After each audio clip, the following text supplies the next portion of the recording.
Boxing day టెస్టులో ఓడిన భారత జట్టు డబ్ల్యూటీసీ ఫైనల్ చేరాలంటే తప్పనిసరిగా తర్వాత టెస్టులో గెలవాలి.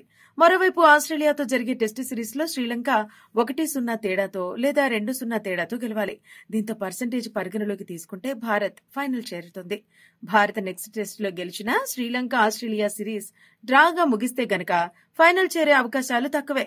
మరోవైపు వచ్చే టెస్టులో భారత్ ఓడినా డ్రా చేసుకున్నా ఫైనల్ చేరదు. క్రికెట్ ఆస్ట్రేలియా 2024కు గాను 11 మంది ప్లేయర్లతో men's test team of the year ను ప్రకటించింది.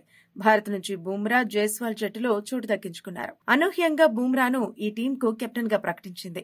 ఇక ఈ జట్టులో Jaiswal, Ben Duckett, Root, Harry Brook, Rachin Ravindra, Kamindu Mendis, Alex Carey, Hazlewood, Henry, Bumrah, Keshav Maharaj ఉన్నారు.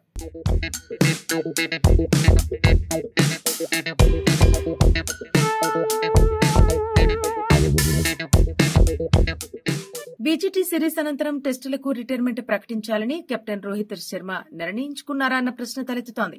బీసీసీఐ వర్గాల సమాచారం ప్రకారం భారత్ టెస్టు ఛాంపియన్షిప్ ఫైనల్ చేరకపోతే సిడ్నీ టెస్టుతో సుదీర్ఘ ఫార్మాట్లో కెరీర్కు తెరదించాలని హిట్మ్యాన్ నిర్ణయించుకున్నారని తెలుస్తోంది. దీనిపై ఇప్పటికే సెలెక్టర్లకు చెప్పారని సమాచారం. అదే జరిగితే ఆయన స్థానంలో టెస్ట్ కెప్టెన్ గా బుమ్రాను ఎంపిక చేసే ఛాన్స్ ఉంది. విజయ్ హజారే ట్రోఫీలో యంగ్ ప్లేయర్ అభిషేక్ శర్మ విధ్వంసం సృష్టించారు. పంజాబ్ తరపున ఆడుతున్న అతడు సౌరాష్ట్రపై 60 బంతుల్లోనే సెంచరీ చేశారు. మొత్తంగా 96 బంతుల్లో 170 రన్స్ బాధేశారు. ఇందులో 22 ఫోర్లు, 8 సిక్సర్లున్నాయి. మరో ప్లేయర్ ప్రభ్ సిమ్రాన్ సింగ్ కూడా 95 బంతుల్లోనే 125 పరుగులు చేశారు.